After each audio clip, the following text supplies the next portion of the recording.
Valerie Purdie-Greenaway. I'm a professor of psychology in the Department of Psychology. I also have an affiliate position at Columbia Business School. I've been part of PSSN from the beginning on the steering committee, and I sort of echo Pamela and Carol's statements that it's just such an achievement to see all of you here, the work that's been done, and how really this is such a model. One of the things I think a lot about is some of the science, the physiology and neuroscience underlying diversity, equity, inclusion, and this is just such a model for what it really means when you intersect ideas, build a community, put the structures in place, and really have people learn from each other. So it is just a wonderful and an affirming moment. So I am going to be facilitating our second panel, Neuroscience, Justice, and Mental Health, where we're going to explore neuroscience and how it intersects with the law, decision-making, and mental health. So this panel brings together experts in neural law, cognitive neuroscience, and mental health research to examine how brain science informs our understanding of justice, behavior, and well-being. We have three distinguished speakers. I'm going to just sort of quickly introduce them both today, and then we will get rolling. I'll do it all at one time. So first we have Federica Coppola, a criminal lawyer specializing in neural law. Federica was a fellow here from 2017 to 2020, and her research investigates how psychology and neuroscience can help us understand the role of emotions in moral decision-making and social behavior. I've been heavily influenced by much of her work in her time here. Then next we have David Brock, a neuroscientist and philosopher, and he was a researcher here from 2015 to 2018, and his work explores how primates, including humans, search for information, how information is encoded in the brain and independent of reward, and how it guides decision-making. So he will be our second distinguished speaker, and we will close with Clare McCormack. She was a scholar here from 2018 to 2021, and Clare's work focuses on women's psychological health during pregnancy and the peripartum period, and she examines how maternal stress and trauma shapes these experiences. And so together, we look forward to a really fantastic and engaging panel. We'll follow the same sort of structure as earlier. If you have one or two short questions after each talk, we'll address them, and then we'll have the panel come up and engage with more questions at the end. So welcome, Federica.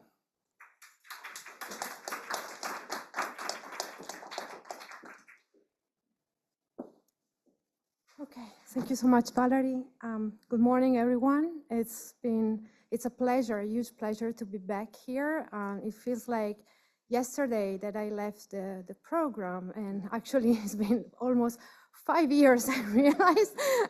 It's been quite a journey. So today I would like to reflect on this journey since I left the PSSN program. So I will give an overview of the research that I've been doing over the past 5 years, also how my research and my scholarship has evolved, and the impact that the PSSN program has had on my work, which, as you will see, is huge. All right, so I would like to start by just giving you a brief summary of where I've been after this. So I left the program in 2020, in the middle of the pandemic, but I was lucky to get a position at the Max Planck Institute for the study of crime, security, and law in Freiburg in Germany. I spent there 2 years as a senior researcher in the Department of Criminal Law, and there I developed even more the project that I conducted here at Columbia, focusing on the aspects that I will explore in more depth today, that I actually founded my ongoing research program. However, when I was at the Max Planck, I was also awarded a fellowship at the Clare Hall College at the University of Cambridge to conduct research at the Institute of Criminology in the Center for Penal Theory, together with the Prison Research Center. And there I started, let's say, putting the seeds of my second monograph, The Real Pain of Punishment, that I will also discuss a little bit today. But eventually, I couldn't be a researcher for the rest of my life, so eventually I ended up in Spain at IE Law School in Madrid, where I teach comparative criminal law and neuroscience. So you see the huge impact of the PSSN program also on my teaching. All right, now, let's talk about research. Some of you might remember that my project here with the PSSN program concerned rethinking criminal justice with social and affective neuroscience. I was interested in understanding how neuroscientific knowledge about the role of emotions and social factors in human behavior could shift our understandings of responsibility and punishment. I was focusing in particular on the US criminal legal system, and that work results in several publications, including my first monograph, The Emotional Brain and the Guilty Mind, that actually came out in 2021. Based on that work, which again has had a huge impact on my thought and scholarship, especially the influence from my mentors, Jeffrey, who's here, and Geraldine, who unfortunately is not here, but she's been absolutely fundamental in shaping my legal thought. I decided to continue to explore one aspect of my project where I think neuroscience can really make a revolution, which is precisely the understanding of social injustice in criminal behavior and how that leads to criminal justice involvement. So understanding a bit more the blurred line between social injustice and criminal justice involvement. So how can we make sense of structural factors of crime in our understandings of responsibility and punishment? So this is my broad and long-term research project that is divided in two main areas. In the first area, which is more a doctrinal project, I try to understand how we can make sense of state-created social harms in responsibility ascriptions and sentencing determinations, and I use social neuroscience to make the case. This is an old question in criminal law and criminal justice, but I use science together with lived experience to actually make the case. The second one, which is actually my second monograph, which is forthcoming with Cambridge University Press, The Real Pain of Punishment. Here I use the neuroscience of social pain to reframe, let's say, the legal understanding of the pain of punishment and try to see, with this understanding of the pain of punishment, could there be could that alter, let's say, the legitimacy thresholds of punishment under constitutional and human rights framework? So the focus here is not only the US criminal legal system, but more broadly, all the criminal legal systems. So, it's a book that aspires to have an international relevance. So once again, my interdisciplinary focus has remained pretty much the same, although now I combine scientific insights together with experiential knowledge to bring change to legal scholarship and possibly to also support criminal justice reform. All right. Project number one, Context Matter. This is actually the title of one of my last publications. So again, the relationship between social injustice and criminal justice is an old topic. Even Cesare Beccaria in Crimes and Punishments was defining theft as the crime of poverty and desperation. So it has been quite acknowledged throughout the centuries, the relationship between structural injustices, systemic injustices, social injustices, and criminal conduct. However, this relationship has been quite disregarded in criminal law doctrines, in criminal law theories. The traditional position still today in criminal law scholarship is that criminal law should not be interested in considering how specific injustices, how specific social harms impacted behavior. The criminal law, just to say, I was saying that already during my time with the PSSN program, is quite individualistic, is focused on choices, on individual capacities, is not really interested in how the social environment impacts the behavior. But should it be interested? In my work, I try to give the answer absolutely yes, and I use neuroscience to make the case. So what I address in this work is precisely the criminal law's allergy or the criminal law abstraction from the social determinants of human behavior.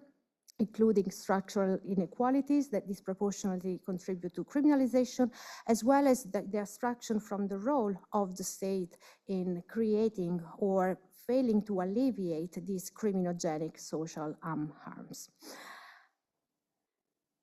In this work, I use the science of social contextualism. Social contextualism is a broad body of findings from social psychology and social neuroscience that explains precisely how social factors impact the mind, the brain, and the behavior.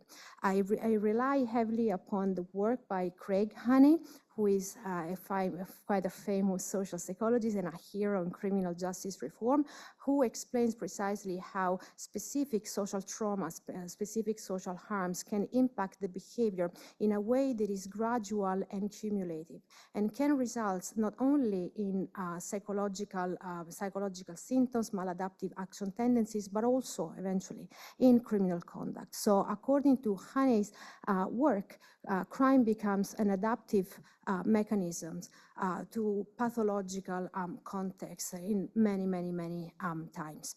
So what I do in my work, I link Honey's explanation of the impact of social environments on the behavior to the neurobiology of toxic stress. So I make the case that toxic stress or chronic stress can impact the brain in various and negative ways, leading to alterations in a series of psychological functions like emotion regulation, for instance, or empathy, that are key for maintaining prosocial behavior.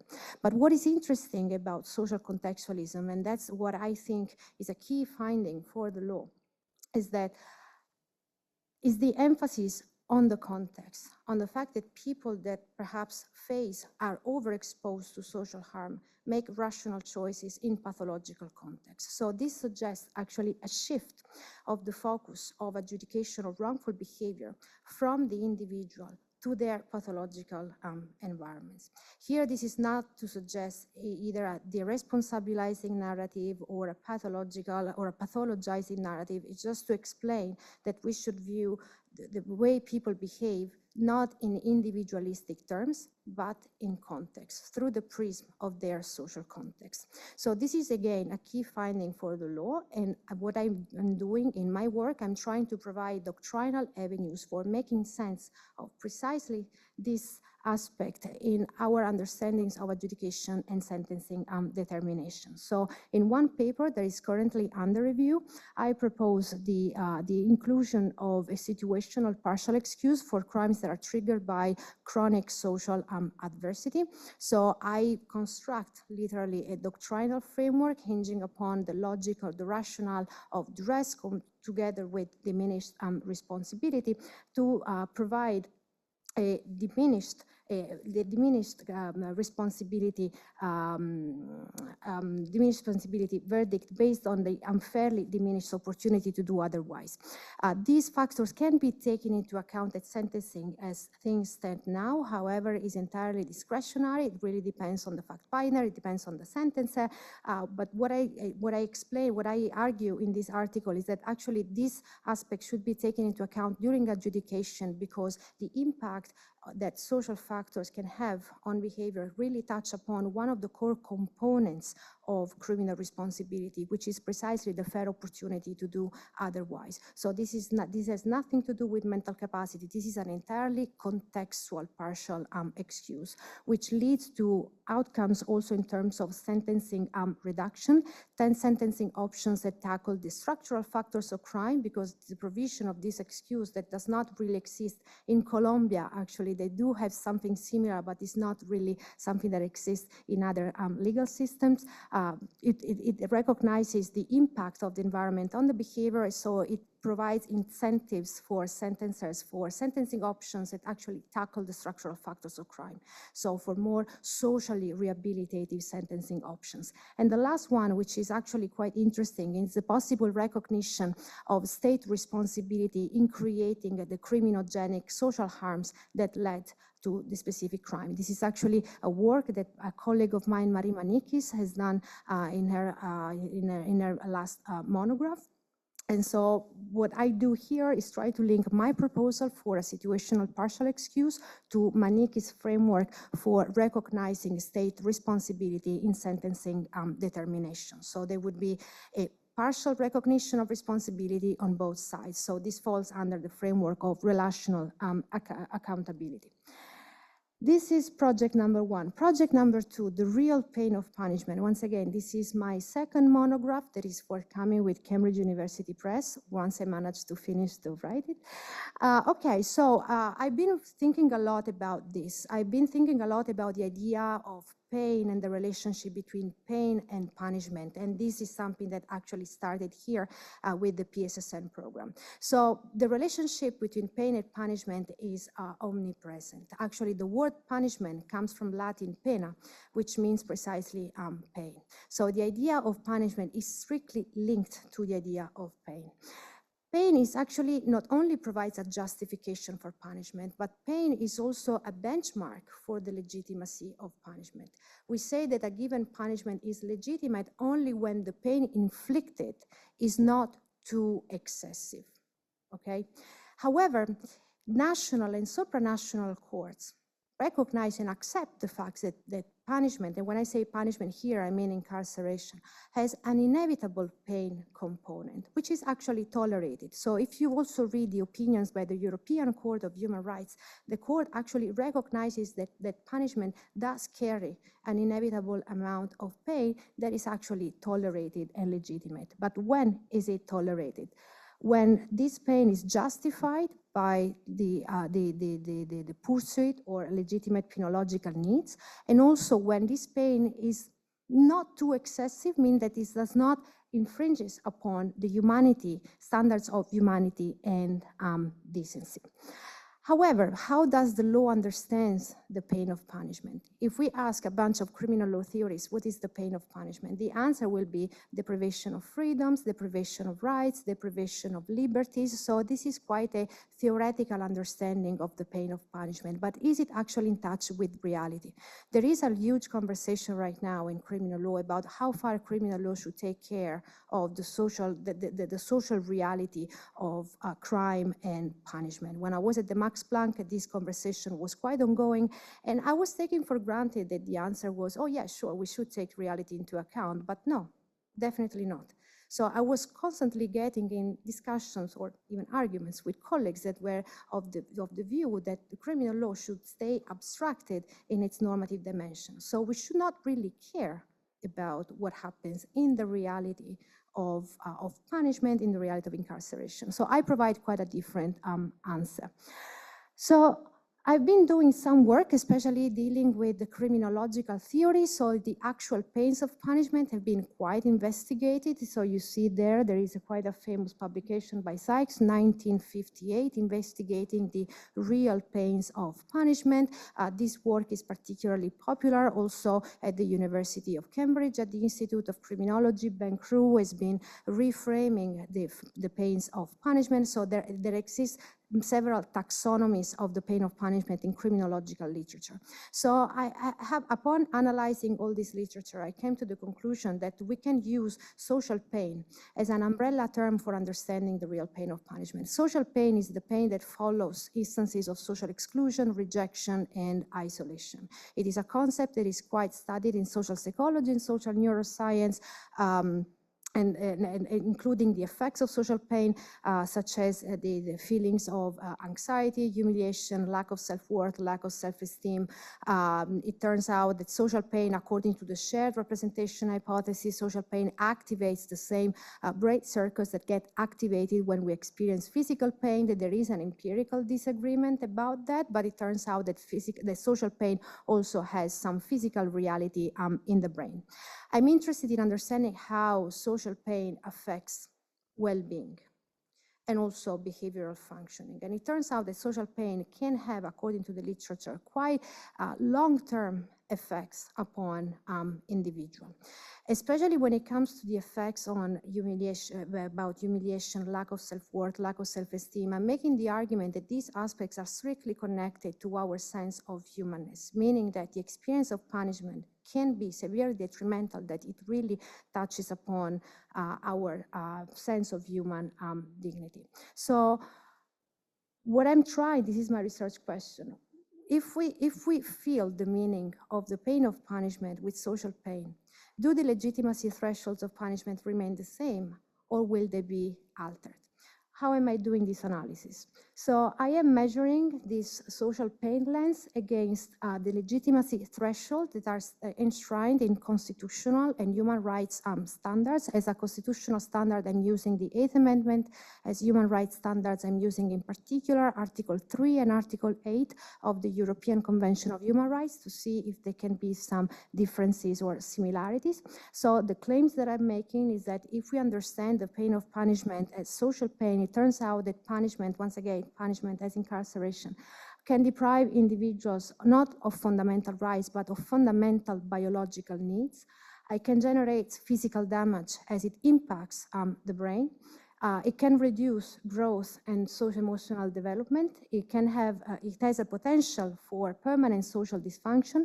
Considering the psychological functions that it affects, punishment is inherently dehumanizing, which greatly violates human dignity. And so these kinds of harms that punishment can inflict are too excessive compared to whatever legitimate psychological needs. So based on these claims, once again, this is work in progress. I'm still writing the book. What could be the outcome? The first one is the recognition of social inclusion as a fundamental, as a human right within the penal context. If we recognize social inclusion as a fundamental right within the penal context, there could be important implications about understanding the responses to wrongful behavior in terms of healing, reintegration, and social solidarity, so eliminating punitiveness and social exclusion. And of course, there could be also practical implications, not only when it comes to prison as an institution, but also to specific penal measures such as solitary confinement, which, as you may remember, was my main battle when I was here in this program. Okay, so this is pretty much what I've been up until now. So in terms of how the PSSN has impacted my work, well, quite significantly, not only in terms of research, but also in shaping my follow-up interdisciplinary collaborations with legal scholars and also with practitioners. In February, I was participating in this conference in Milan with the Fair Trials LEAP network. So I was together with a bunch of attorneys and judges and prosecutors, and I was sharing my work on solitary confinement and neuroscience, and it was absolutely mind-blowing for them because in Europe there is not such a conversation about it, so that has created an opportunity to start projects trying to use also knowledge about the brain to challenge solitary confinement under human rights frameworks. In terms of teaching, and this is where Geraldine comes in. Following the inspiration of the Center for Justice, especially the work that I did with the Inside the Criminal Justice program that I taught in my last year at Edgecombe here in Harlem. I ran a prison workshop just one day about human rights and justice together with incarcerated people and public authorities. I ran this in Germany with Italians incarcerated in Germany, bringing the Italian diplomats to this prison in Germany, and I'm trying to, most likely I will do the same in Italy with Italian judges. The second one is my course on law and behavior that I teach to behavioral science students, but it looks like that law students are quite interested in it, so I see law students sneaking in the class now and then, so it's really a success. And lastly, the Justice and Behavior Initiative, or the Be Just Initiative, which is under review. It's a center for interdisciplinary justice studies that I'm leading as the principal investigator, so let's see where this will go.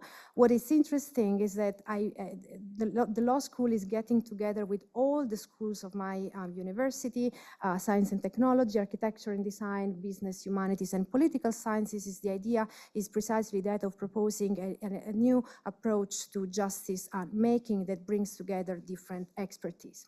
However, the PSSN has been with me in the past years, so you can see this picture, you can see Geraldine, James Garbarino, BJ Casey, JJ Adrian Velasquez. This was a seminar about justice and the developing brain that we put together in September 2022, so I came back to say hello. And this one, actually, this person is in the audience, Gerald Daniels, hello. So Gerald, who I met at the Center for Justice, and I worked with at the Center for Justice during my time here, came to Madrid in January to give a guest lecture on his work on collaborative education and collaborative justice here at Columbia. So you see that quite a packed room with almost 200 students, law students and behavioral science students. So about building community, I think that PSSN not only impacted my mind, but it also impacted my social networks and social connections, which is even more important. So these are some publications that I have produced in the last years. So I wish to thank you so much once again for bringing us back together. It has been a pleasure, and I'm always honored to say that I am a PSSN scholar. Thank you.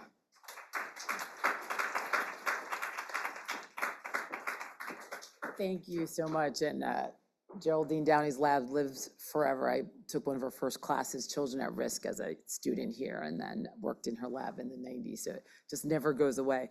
I think that, thank you so much. There'll be some really interesting questions, perhaps about the implications for white collar crimes, perhaps, how we might think about it differently depending on the nature of the crime, as well as when we think about neurobiological mechanisms, always are a function of individual differences, always interact with neurobiological mechanisms. So I think that will also be interesting to think about for the context of how we think about adjudication. So with that, I think what we'll do is move on to our next speaker. David, where are you? Very exciting to hear more. We're going to sort of transition to foraging. So welcome, David.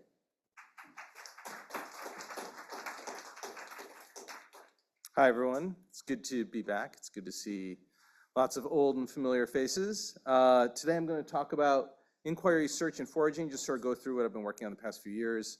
This is just one of my research programs. I have another research program that's been tremendously impactful on the neurodynamical basis of cognition. The Nature Reviews Neuroscience paper has had hundreds of citations since 2021, including workshops devoted to my view of the brain. But today I thought I would stick to my more empirical side, which was directly related to the research program that I initiated as a PSSN scholar, although those many years ago. And that has also been quite impactful and productive in particular. So consistent with my research many years ago at Columbia, I've been working on inquiry. Let's see, this should be, yes, good. To understand inquiry, my research program is sort of a pincer movement. There we go. Both conceptual analysis and empirical investigation inform my approach. And today I'll present some work in both pincers. Conceptually, I'll argue that all inquiry involves search of various kinds, and empirically I'll present, I don't have time to go through the studies at great length, but just a couple of plots and figures to give you a little flavor that suggests search-like computations regulate decision-making in tasks that involve changes of strategy and some of the implications, including potentially for mental health. To understand how we should inquire, we can appeal to to norms for searching. Specifically, my inspiration is from foraging theory. Consider this depiction of the forager's dilemma. This is our erstwhile forager monkey here in the corner, searching for bananas. The animal starts by looking here, but doesn't find any. They then look here and they find some bananas. So foraging is a kind of serial search. But note, the monkey isn't looking for some specific bananas. In fact, they'll take any bananas. I call that a serial search for a general resource as opposed to a specific one, like if the monkey were searching for a particular banana. When the animal finds a resource like these bananas, they decide to accept the item, to consume it, or reject it in search of another one. The bananas here are not ripe, so the monkey will reject them, but the monkey makes a decision exclusively about whether to accept or reject just this banana bunch. It doesn't have implications for other bunches in the environment. So the animal, in this case, will move on and find this ripe bunch of bananas that look really nice and yummy, and so the animal will accept the offer and eat them. But note, even though the unripe banana was rejected, they remain in the environment, possibly to return to at a later time. And I call that a persistent decision context. So what is foraging? Foraging is a serial search for general resources in accept or reject exclusive persistent decision context. And this analysis I published last year, and I actually extend the analysis, I formalize it in terms of a push-down stack computer program that's applicable to a wide range of different contexts, including reasoning. I formally demonstrate that in the article. Great, so foraging theory, the branch of ecology that studies these decisions, has outlined a number of norms of foraging type searches. And as I mentioned, there are a wide range of contexts in which foraging can be applied. So I dove a little deeper into its application to reasoning, including informal contexts. And I recently, it's actually forthcoming in analysis, developed some norms for first order predicate logical reasoning.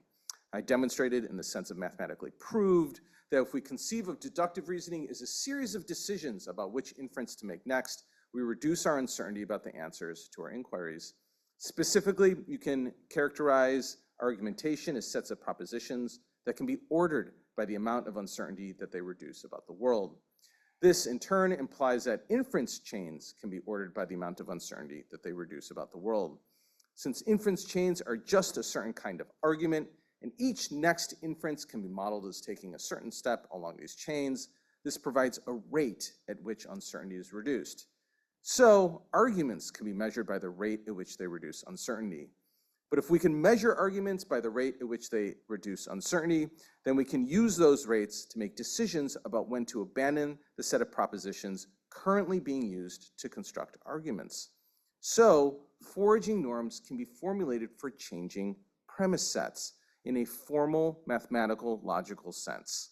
That means we can apply foraging formalisms to deductive logic, and that's what I prove in my forthcoming analysis article.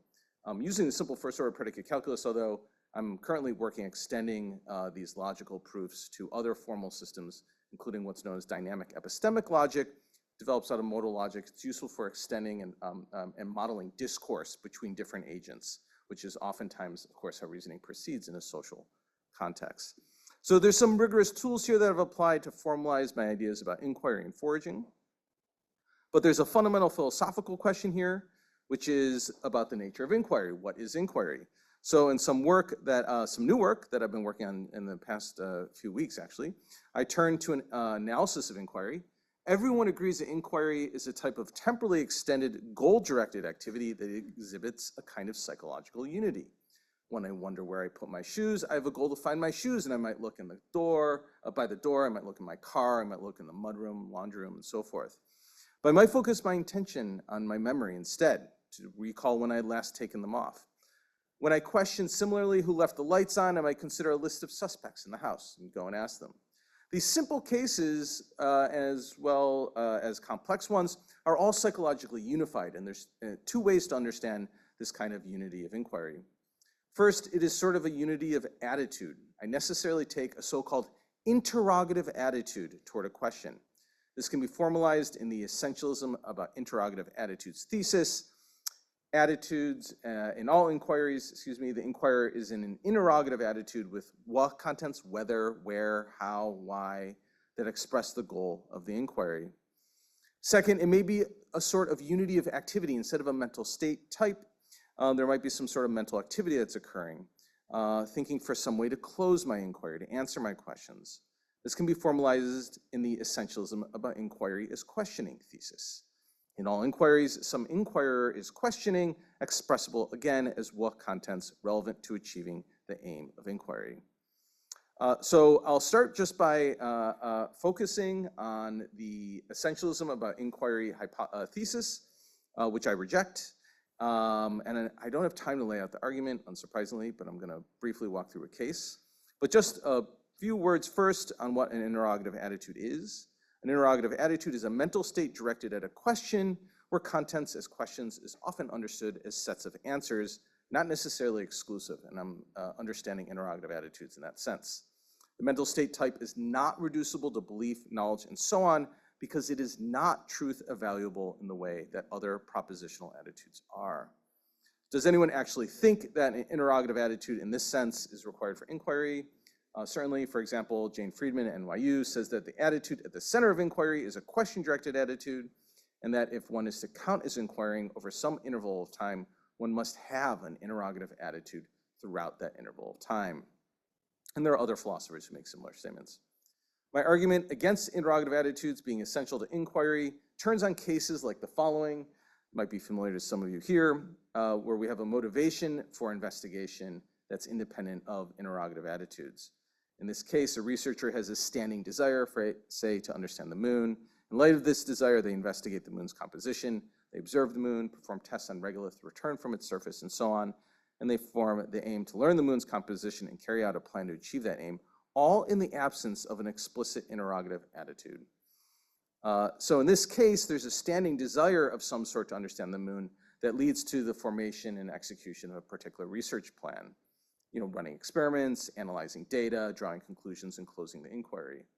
So in this case, it doesn't seem like there's an interrogative attitude, and so the essentialism about interrogative attitudes thesis is false.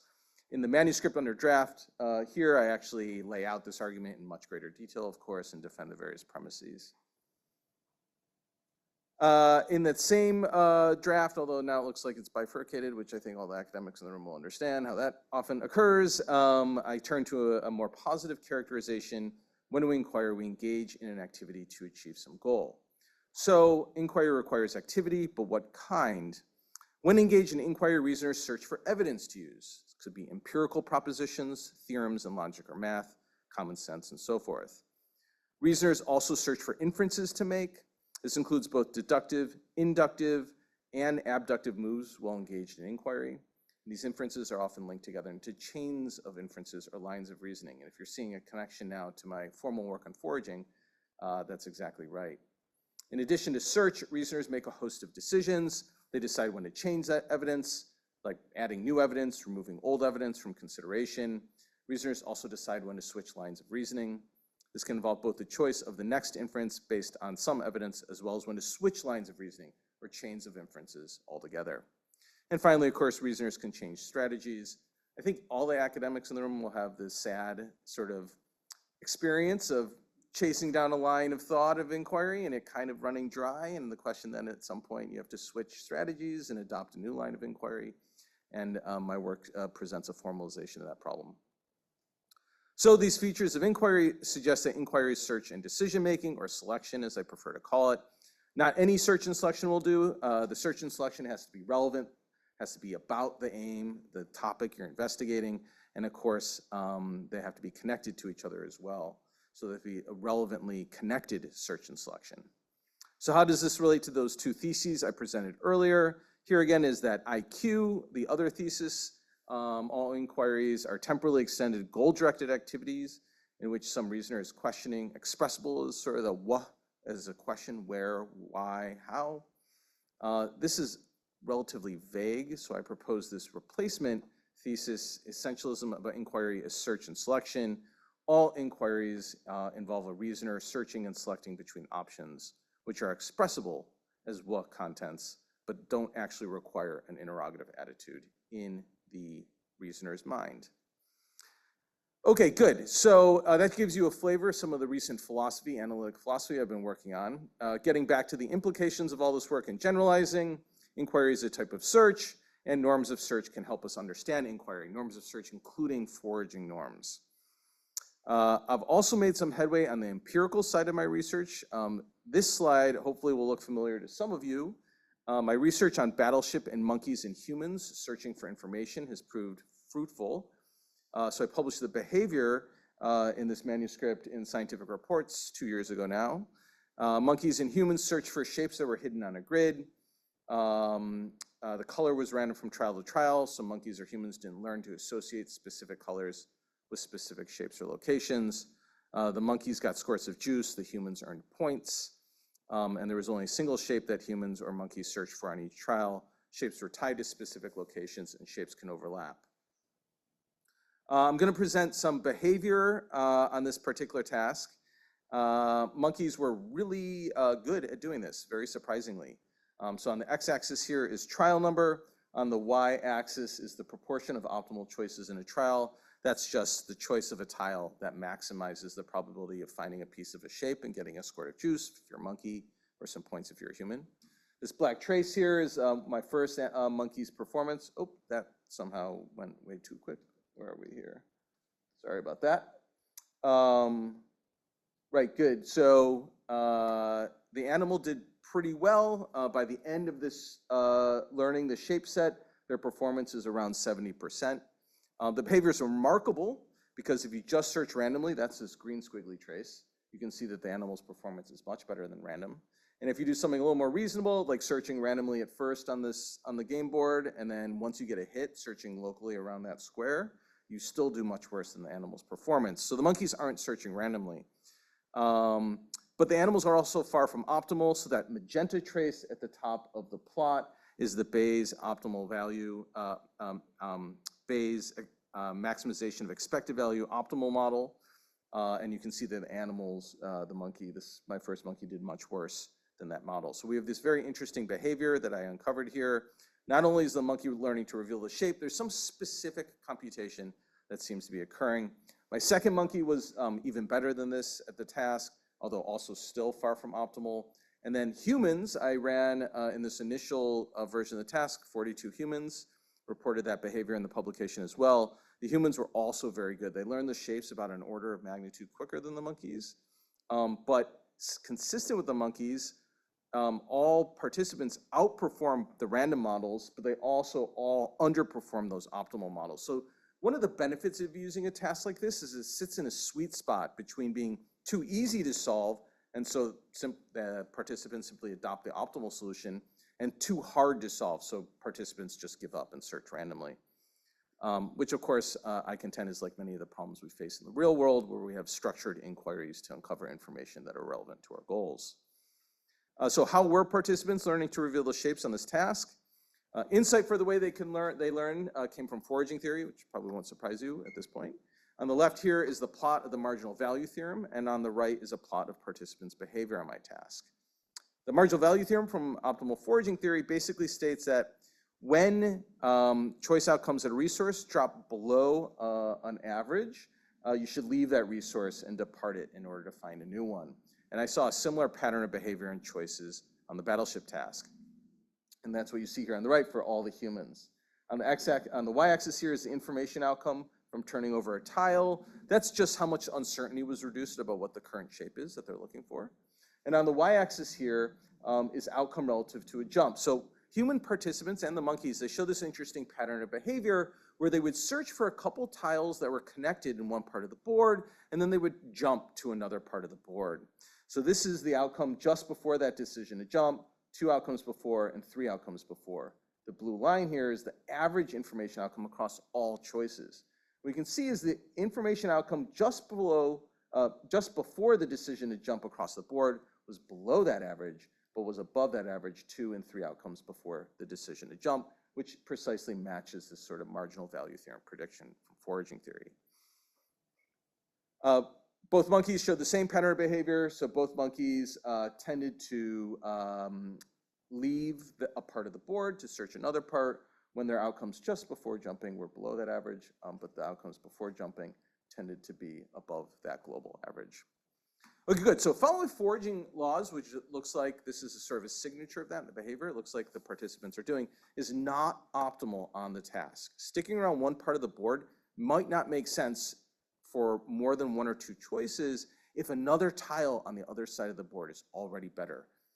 Nonetheless, participants seem to be following or obeying foraging laws on the task for any number of reasons, perhaps because that kind of behavior is just baked into our choice circuitry. But granted that I found this evidence of information foraging, was there an advantage to doing so? In other words, does foraging help learn the shapes? And the answer is yes.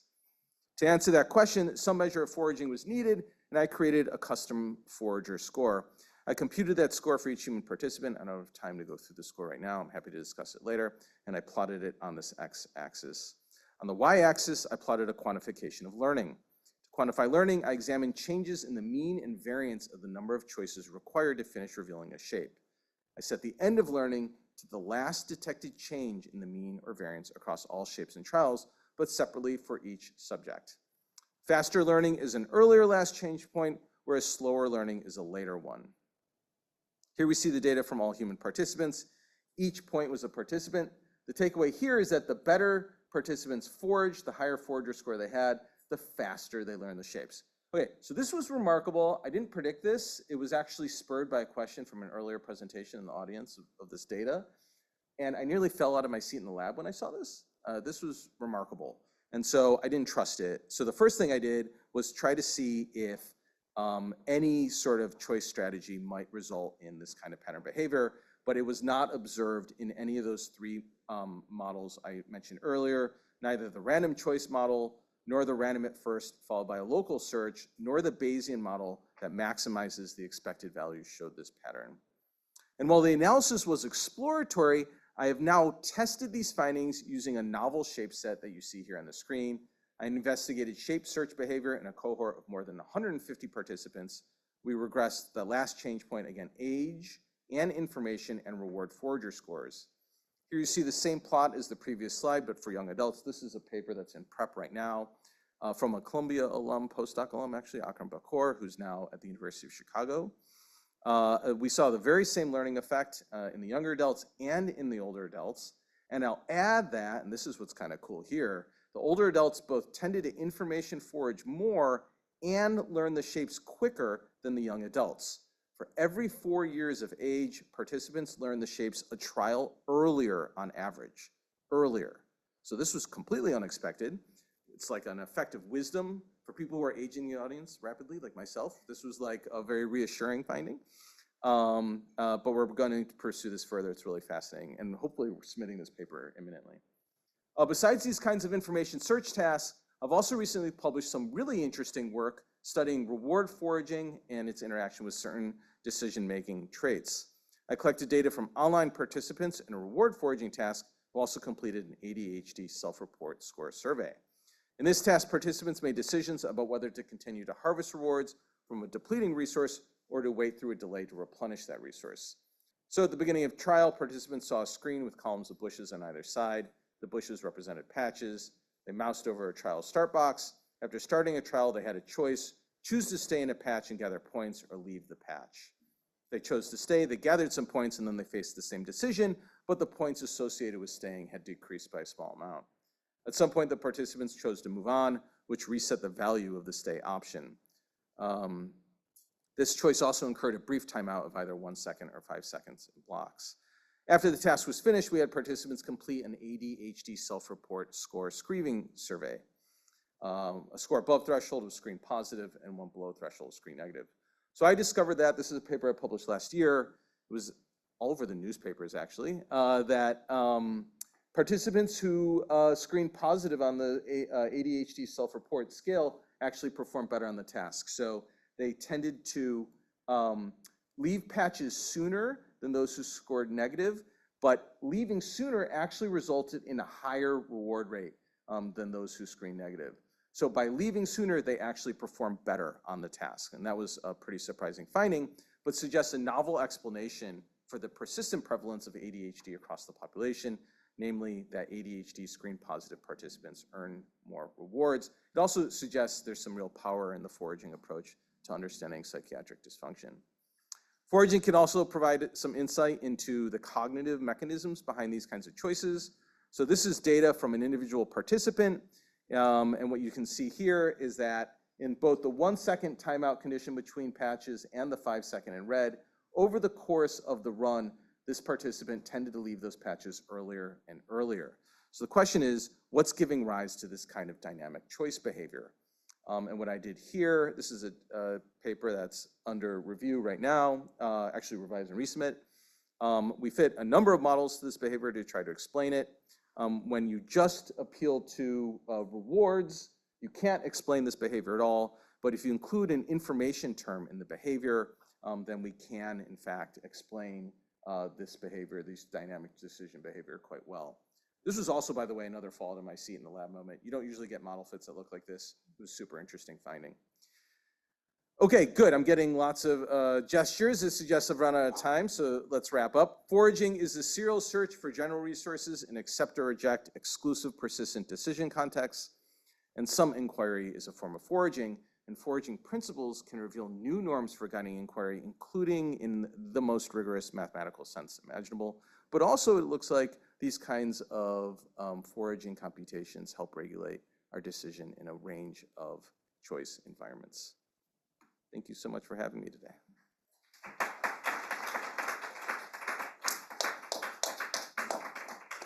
So thank you so much. And our last speaker is Claire, who will be coming up, and we will transition again to be talking about pregnancy and women's health. So welcome. Thank you so much. It's really, really wonderful to be back. It's an honor to speak to this group again after what feels like a long time. So I'm actually going to back up and talk a little bit about my background prior to coming to Presidential Scholars and how it's fit into my kind of journey overall. So my PhD was in public health at the University of New South Wales in Sydney, where I was studying alcohol use in pregnancy and its effect on infant cognitive development. And here's just the very long story short of that work. So among a large cohort of women studied in pregnancy, recruited in pregnancy, and then followed until their babies were 1 year old, we didn't see any detrimental impact of prenatal alcohol exposure on infant cognition. We actually saw the opposite, and this was true no matter how we sliced the data. So I wouldn't interpret this as any true evidence for alcohol being a good thing or a positive thing during pregnancy, because humans aren't lab animals. We have to understand all exposures and behaviors in their embedded context. And for the most part, our participants who drank alcohol were on the more advantaged end of the socioeconomic spectrum. So they looked a bit more like happy, jolly Beer Street on the right, rather than grimness and sickness of Gin Lane there. So alcohol use as a behavior can look very different depending on the context that you see it in.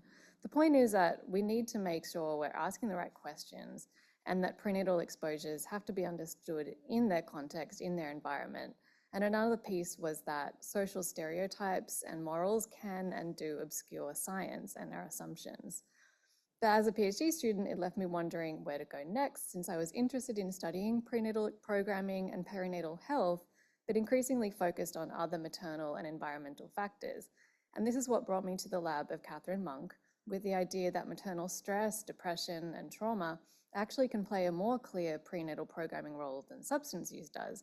And this points to different solutions that addressing mental health in pregnancy will help women and the next generation. And from here, I became a presidential scholar and was lucky enough to work with this incredible team of mentors. So Catherine Monk from Psychiatry and Obstetrics and Gynecology, Rita Sharon in Narrative Medicine, and Nim Tottenham in Psychology. And for me, the reason an interdisciplinary approach to studying intergenerational transmission of adversity was so important was because of the nature of the topic itself. In the field of prenatal programming, there's a very real possibility of research being counterproductive, misleading, or even harmful. We can kind of tread too dangerously close to mommy blame, which is just potentially more harmful than anything else, if the right questions aren't asked and you don't take this multi-level approach. So I remained centered on intergenerational transmission of adversity, but shifted to really focus on maternal mental health and individual differences in the way this life transition can be experienced, and this being one mechanism for intergenerational stress transmission. Maternal stress and depression in pregnancy is related to differences in maternal and fetal biology and can then in turn alter the postnatal environment and caregiving as well.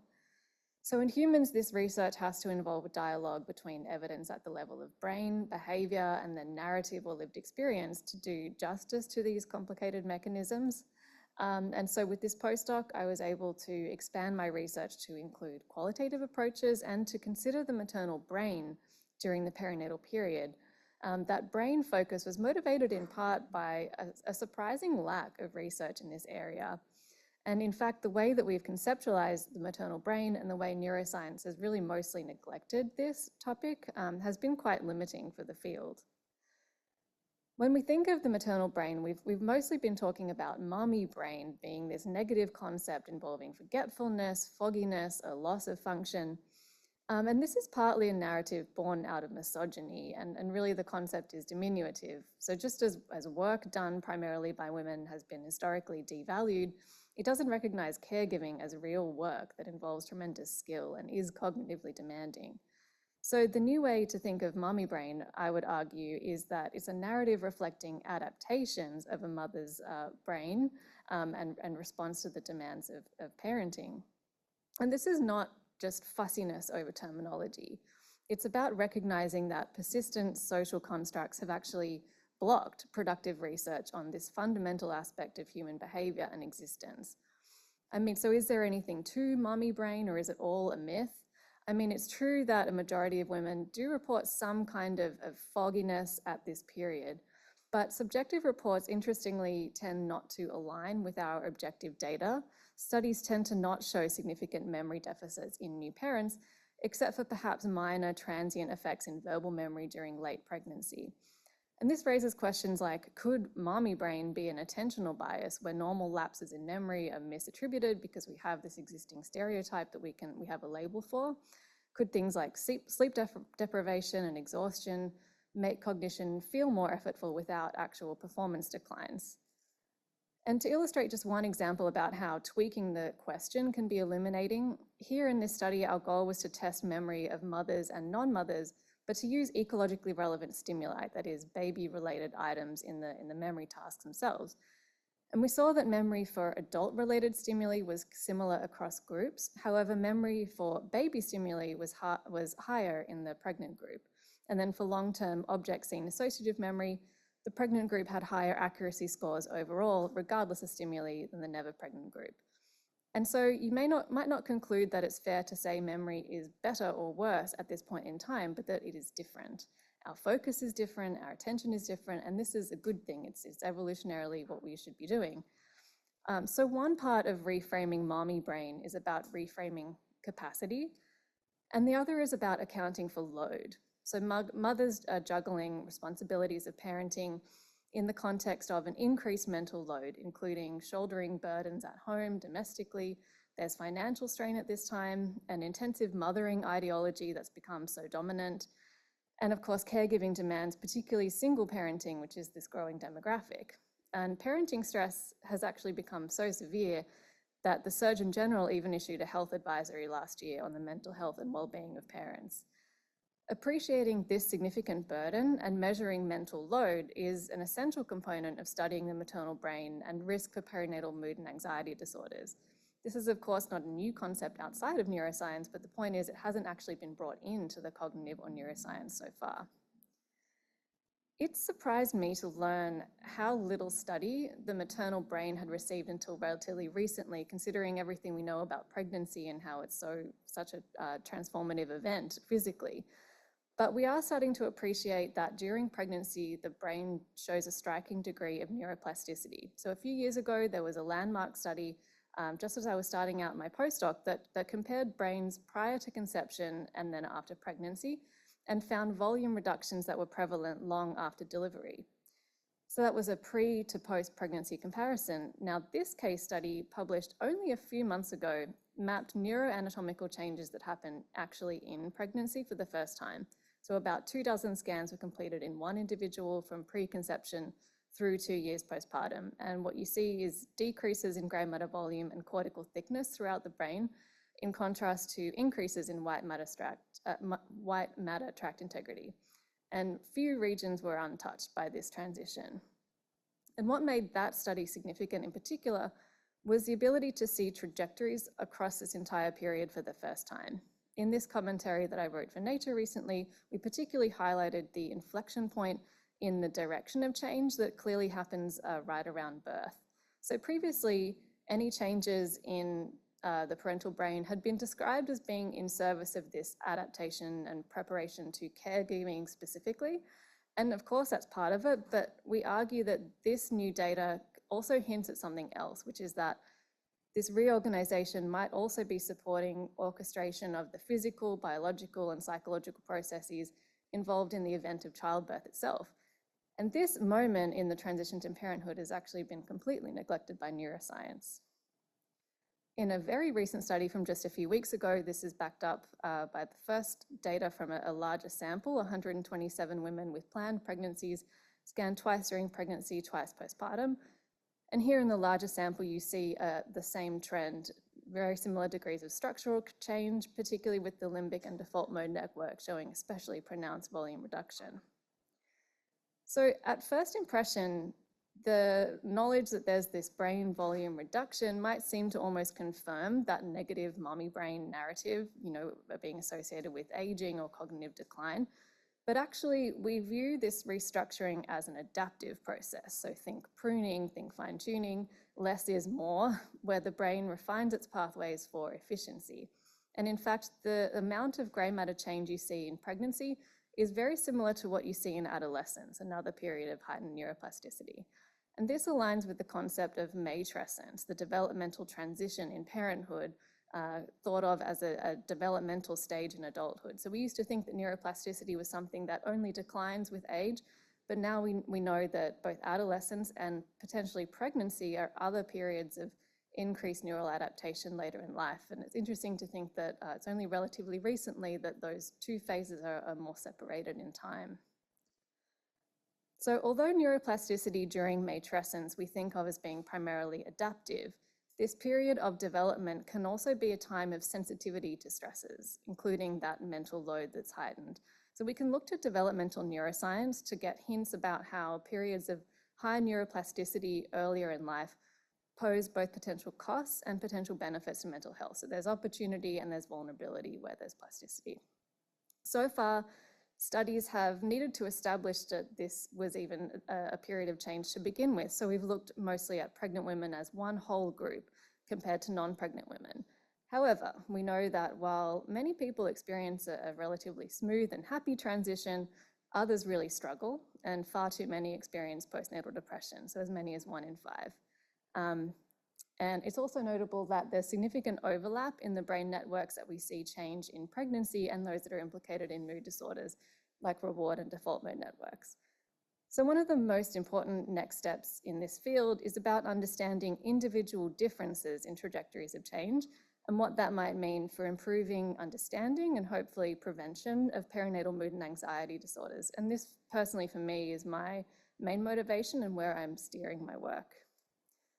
Another important step is to understand the mechanisms underlying neuroplasticity during pregnancy. And this is because there's no world in which we imagine that pregnant women will or should be routinely sent for MRI scans to learn something about their individual brain health or for risk things like depression. The underlying biological or physiological mechanisms are much more likely targets. So some likely candidates are fluctuating hormone levels, which we know impact plasticity at other life stages like adolescence and even across the menstrual cycle. But even this assumption has scarcely been examined yet. The inflammatory milieu is also systematically changing across pregnancy, and it's been implicated in postpartum depression. So it's another candidate, although again, not yet examined.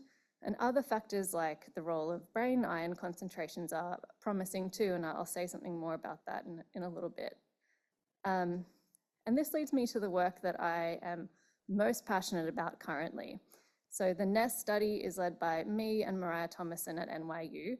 We are recruiting healthy pregnant women and inviting them in twice during pregnancy and once in the postpartum to complete brain MRI. This is multimodal imaging, including anatomical scans, functional MRI, and some novel quantitative MR sequence to image specific tissues. So I'll talk a bit more about that too. For mums, we also do cognitive tasks that are focused on what we think of as both general and more ecologically relevant tasks for new parents. We're also looking at biological correlates, including the microbiome, inflammation, hormones, cortisol via hair and nails, and we're using wearable technology and mobile phones to monitor physical and psychological stress continuously throughout pregnancy and outside of the lab as people go about their lives through pregnancy. We also measure fetal central nervous system development using remote fetal ECG devices at home.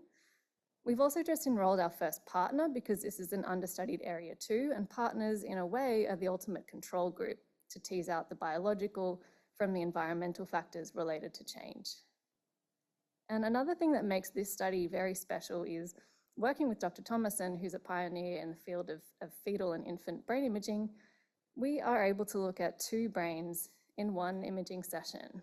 So we use fetal MRI to look at how brain networks form even before birth, where the womb is the only environment that they've known.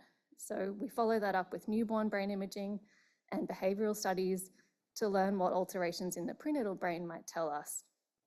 These images are actually my son, Billy, who I'm sure you'll agree has a beautiful brain. Somewhat conveniently, I had the unique experience of being our study's first participant. And here's the most exciting data that I personally have ever analyzed. This was my very own case study with 11 scans I completed over pregnancy and into the postpartum. For the record, this was done just prior to the earlier case study I showed you being published, but at the time it hadn't been done. Still, it was remarkable that we saw such clear, dramatic change in brain volume and grey matter volume over just that relatively short time span. The degree of change was very similar to the case study that's now been published, so just over 4% of total grey matter volume reduction. So I was quite thrilled late in pregnancy to tell my husband that my brain was shrinking. He wasn't really sure how to respond. But the 12-month follow-up scan is coming up in a few weeks since this guy is about to turn 1. So I mentioned brain iron earlier, and this is an interesting and really understudied area that we're currently investigating. Iron plays a role in neuroplasticity at other life stages. Iron deficiency is a risk factor for postnatal depression, and it's associated with cognitive difficulties. And anemia affects infant brain development too, but interestingly in pregnancy, the placenta is very iron hungry, and iron needs are prioritized to the fetus. So looking at peripheral iron doesn't necessarily tell us the whole story about iron in the brain and whether this might be a modifiable factor. So this is something we're currently investigating. Iron is a metal, and we can actually measure brain iron with specialized scans. So quantitative MRI allows more than just structure and function to be seen, but other parameters like iron. And this preliminary data from my own case study was possible by working with Jakob Aslander, our collaborator in radiology.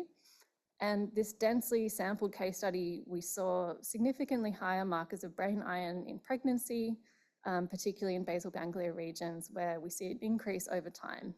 So this is super preliminary, but it's just a novel aspect of maternal brain biology that has never been studied before. We've done further piloting. So here on the right is data from our first 20 participants. We saw higher concentrations in basal ganglia regions in the 3rd trimester compared with the 2nd. And it's interesting to compare with the study on the left where they show increases in those same regions during adolescence in another large sample, and that trajectory of iron change was related to differences in cognition through late adolescence. Inflammation, again, is another compelling potential mechanism underlying plasticity. Most studies have used blood samples to measure inflammation because it's accessible, but it seems to not necessarily be a good reporter about neuroinflammation.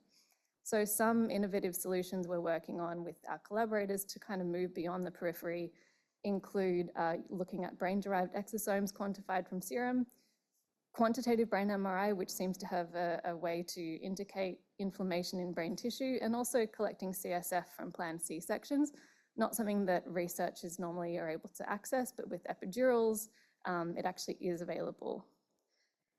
So while the neuroscience is advancing and really does hold promise to be transformative in how we address maternal mental health, the reality is we can't move the needle without seeing the social context that we're in. We, at the same time, have a crisis of unacceptable disparity in maternal morbidity and mortality. So we obviously need other streams of research too. And an important aspect of my approach that grew directly out of my time as a presidential scholar was qualitative methods. The timing was quite, you could say, interesting for me with the pandemic landing right in the middle of my postdoc years here. But it was in a way an opportunity. I was able to contribute to this rapidly formed working group at CUMC, which then became a huge federally funded initiative to look at maternal and infant health during COVID, the combo study. And as the pandemic unfolded, it became clear that effects of the virus and the pandemic were exacerbating health inequities. So we were successful in receiving a supplement from NIH that allowed us to specifically examine social determinants of health, structural racism, and discrimination as it related to maternal health during COVID. Another interesting dimension of this ancillary study is that brain imaging with those mothers was completed too. So in the future, I'm looking forward to opportunities to integrate those streams. So I led a team who conducted interviews with 60 women, overrepresenting those who endorsed having experienced discrimination. This is in the final stages of writing up. I also did present this work in progress a few months ago to a meeting at NIH where it won an award, and I'm just saying it was very interesting to see NIH really valuing the importance of this work, and hopefully we get back to those times.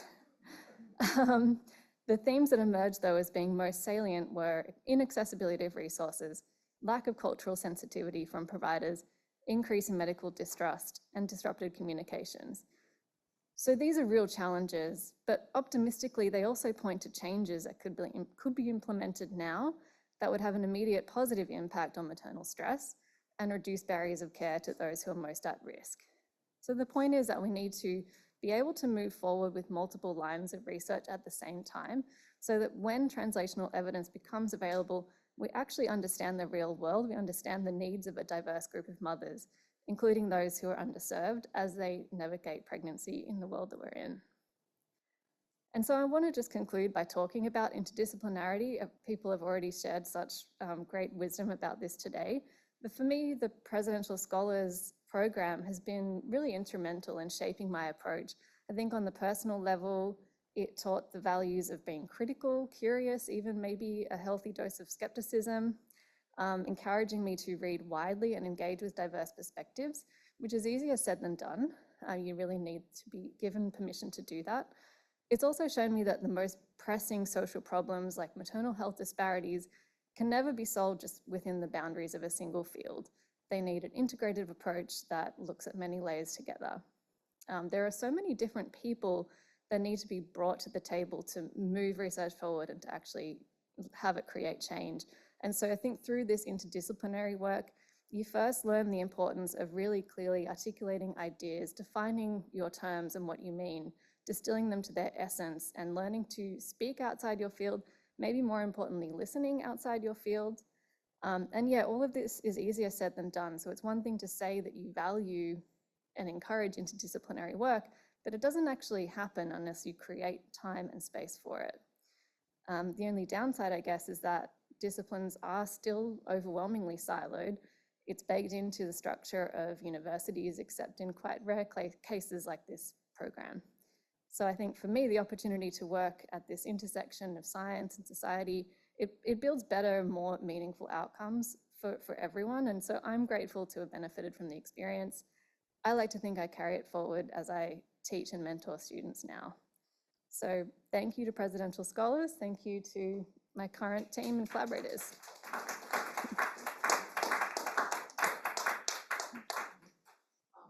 Well, thank you so much. We are aware that we're running slightly behind and we stand between you all and lunch, but if perhaps we could have Federica and David come up, and we'll have about maybe 5 minutes for questions and answers before we break for lunch. Thank you all. I have many thoughts, but one of them is that in a way you could think about how Federica's framing of contextualism as weaving through the lines of each of these programs of research, thinking about social context. But we will take questions.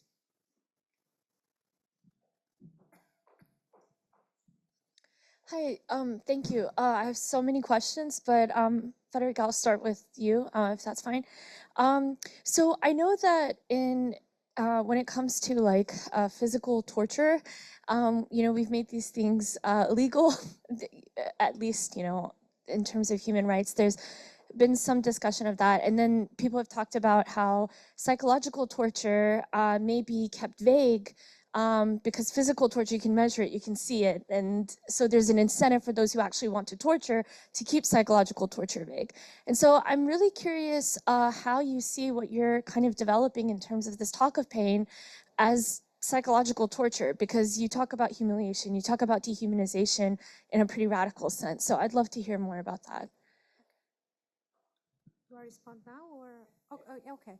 Well, actually, this is a brilliant point, and it's something that I addressed in the past in my work on solitary confinement. I made the claim that solitary confinement disfigures the brain because it entails brain damage. So there is this distinction in law, especially in American law, between mental harm and physical harm. And mental harm is considered as less important than physical harm because it's not tangible, it's not material, you cannot measure it. And so neuroscience actually provides a huge challenge to this dichotomy between mental harm and physical harm. Under the 8th Amendment, physical harm is way more relevant than mental harm, especially when it comes to prison claims. So if we make the claim that prison, and especially specific measures such as solitary confinement, entails organic harm, that can actually substantiate a constitutional argument under the 8th Amendment. So I've been trying to write this for many, many years, but actually what you say is absolutely correct, because neuroscience challenges this dichotomy between the mental and the physical. So it may turn out that punishment, the whole idea of incarceration, is actually a form of physical punishment. So if we think about incarceration through this lens, how legitimate it is. So thank you.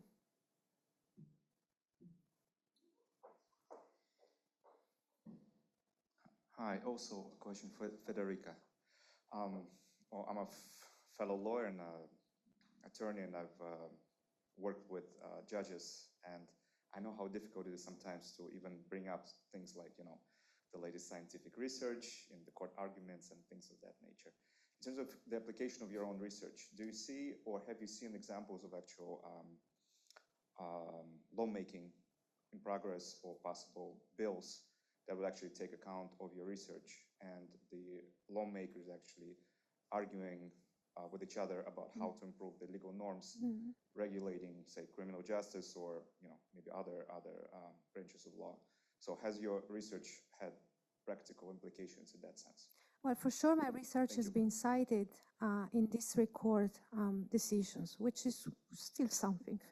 so I do see a concrete impact. And because I also work with attorneys and judges, I do see them changing their minds and asking me to collaborate and provide, some advice. So in terms of changing the policy, my research specifically, I don't know, maybe yes. What I see is that my research, especially when it comes to solitary confinement, is now cited in complaints, amici briefs, and it has also been cited in judicial. So for now, I do see a very, very small impact, but I see it. More broadly, neuroscientific research has been quite impactful. Now it is increasingly being used in prison litigation. One of my last papers analyzes the last cases in the US where neuroscientific evidence was at least introduced. And starting from 2014, there has been an increase. Whether it has impacted decision-making significantly, in a couple of cases, definitely yes. In other cases, no. But the reason is not scientific; it's entirely normative, and it's entirely based on how broadly or how narrowly courts want to interpret the 8th Amendment. And as you know, there's no established law. So, okay. Thanks a lot. I have a question for David. I'm actually searching for my question. I wonder if you can help me find it. As long as it requires foraging. Well, that's my question, is whether it does. So I'm thinking about concepts like curiosity, or things where I don't know what I don't know. Yeah. And I find myself, at least in my research life, searching for a goal. And there's a strange kind, perhaps, of like recursion there, where like I'm searching for something to search for. Yeah. And I just wonder if you have a concept or a response or a way to think about that situation. Does that fit into your framework? Yeah. Okay. So and how? Thanks. Yeah. So the short answer is yes, it fits in the framework, and the way it fits in the framework has to do with the search space, right? So the search space, you can imagine the search space as being constituted by a set of topics, and searching through those topics. You may still have some aim of resolving a question or trying to understand something, to put it in non-interrogative terms, to understand X, where X is some phenomenon. So it does. Now, I think one way to conceptualize what's going on here, and I've got some incipient work on this, is to think of these kinds of search processes as essential or essentially constitutive of metacognition and cognitive control, and trying to decide where we should apply our first order cognitive operations to it. Okay, thank you, thank you. But if there's another one in the audience, or do you want to ask? Okay, my question, well, I'd like to ask questions of all of you. Wonderful papers, thank you so much.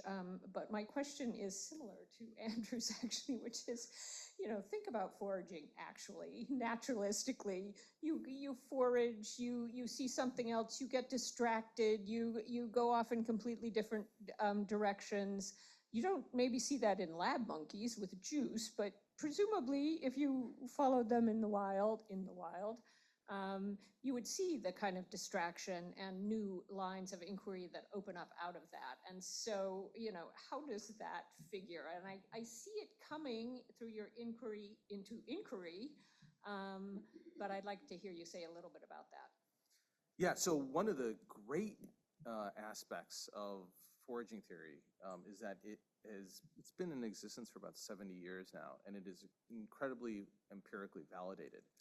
In particular, by following troops of monkeys and trying to understand these natural search behaviors in the environment. And by and large, animals qualitatively follow these foraging laws, but they also universally deviate from them in very interesting ways. For example, animals tend to stay too long at a resource, past what optimal foraging theory dictates. So there's a major research enterprise. The last plot I showed gets at this. Why do we overstay? Why do we stay too long and how at a resource? And how do our decisions to leave a resource change the longer we stay at that resource and learn the statistics of the environment? And so that's a real concrete way that, driven by actual field work originally, that then gets ported into the lab to try to understand what are the mechanisms under a more controlled situation for understanding this very well validated natural behavior. Thank you. So yes. Sorry, go ahead. Of course, yes.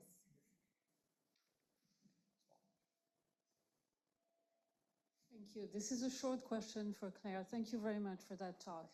From a neuropsychological perspective, I wanted to clarify if the group of adolescents were actually mixed gender, or there were only girls, adolescent versus women pregnant. The question is really addressing the issue of sex differences and the effect of sex changes during this hormonal change and during adolescent versus pregnancy. There hasn't been a study. The study I showed with adolescence and pregnancy together was actually just side-by-side comparisons from two different studies. There's another one relating to iron where you see differences between adolescent boys and girls in the way that iron changes. Girls are also more likely to be iron deficient. So there's not been a study directly following this, both adolescents and pregnant women. Ideally, you would have a sample of pregnant adolescents actually, but yeah. Well, I just want to say thank you. There's much to be discussed about the role of the law, psychiatry, public discourse, science, neuroscience, all of these things together. Fascinating talks. Thank you so much for your time, and thank you, all of you. We are now going to break for lunch, which I believe is right behind us. Thank you all.